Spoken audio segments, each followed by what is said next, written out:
Katie Bynum is with me. Katie Bynum is the Chief Strategy and Growth Officer of the USOPC. Katie, I want to say thanks so much for joining the Fan Project Live series. Thanks for having me, Megan. Excellent, excellent. So we want to take a moment, we want to dive into this report with you a little bit.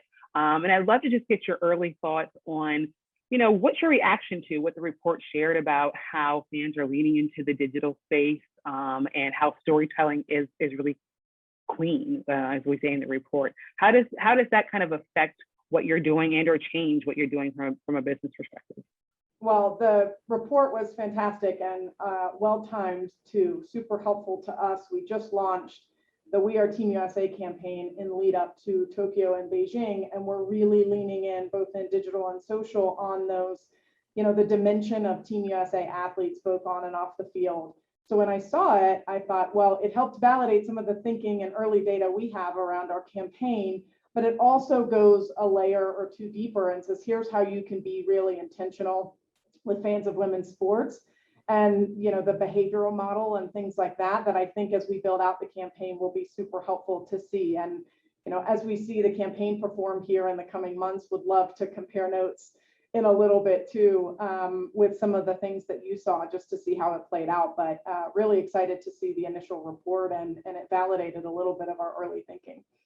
We love to hear that. At the USOPC, you guys have such a vast network of partners, really, that are committed to spreading the mission and the message of the USOPC. What specifically, I guess I don't want to say which partners, but who do you anticipate will really help drive the adoption of this new model? Will it be sponsors? Will it be brands? Will it be athletes, leagues, teams? Like, where are you leaning into to really kind of help push this new community-based monetization model?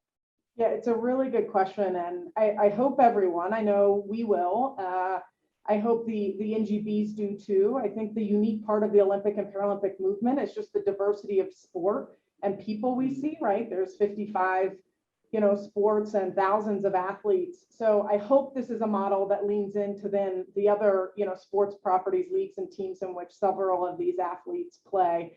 But I think the number one driver of this, honestly, will be the athletes and fans. They've proven so far to be the driver and the most influential in any sort of change in operating and, creating supply and demand. So I will look to our athletes and our fans to really lead this one as they have already. But I think it's incumbent on all of us to really lean into it for sure. Excellent. So tell me, when you kind of think about the future of the women's sports landscape and kind of reflecting on this report, what piece of analysis stood out to you the most? Or was there anything that surprised you in the report if you read it and kind of went, oh, wow, that's interesting, or didn't know that, or I'm excited about this piece? Was there anything that kind of caught your attention?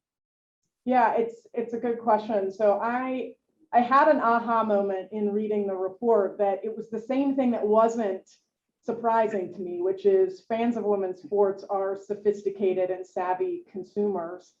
And that didn't surprise me, but I think what the report helped do is, again, illustrate how we can be more intentional and different in the different types of customers that we speak to. And I recalled my days in golf for a little bit, and golf never had a really big audience. Now, I think in this instance, there was a really big audience, but the interesting piece about the golf audience was they consume the game a lot. They're incredibly valuable when you look at merchandise and the actions and behaviors they take after.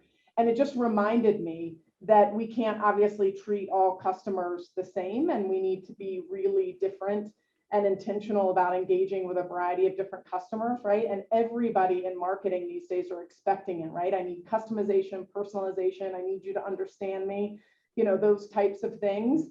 And I think that's what this report validated, is that for those that lean into it and do that with fans of women's sports, the value is absolutely there. I mean, the most important part of the report to me is just that quote that says we're leaving money on the table. And I truly think we are, right? There's a tremendous audience out there that has actually been scrappy in how they consumed content and got, access to certain things that were hard to find.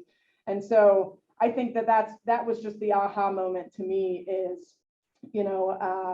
a tremendously valuable audience out there, and we really need to lean into it in different ways, right? Sports can no longer take the cookie cutter or mass audience approach and just the appointment viewing candidly that happened. It's like we can continue to do that to some degree, but the growth or the greater opportunity is really in leaning in a little bit differently in the ways that you all laid out. And that was a bit of the aha moment to me. Is just some of those are pretty simple though too. Those aha moments. It's like, oh, not surprised to see the data, but yeah, let's think about this differently now. So it was great.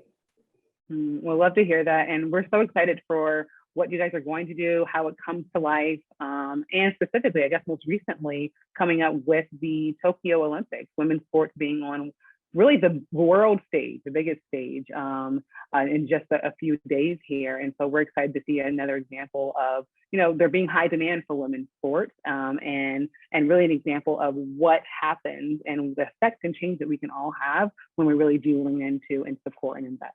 So Katie, safe travels.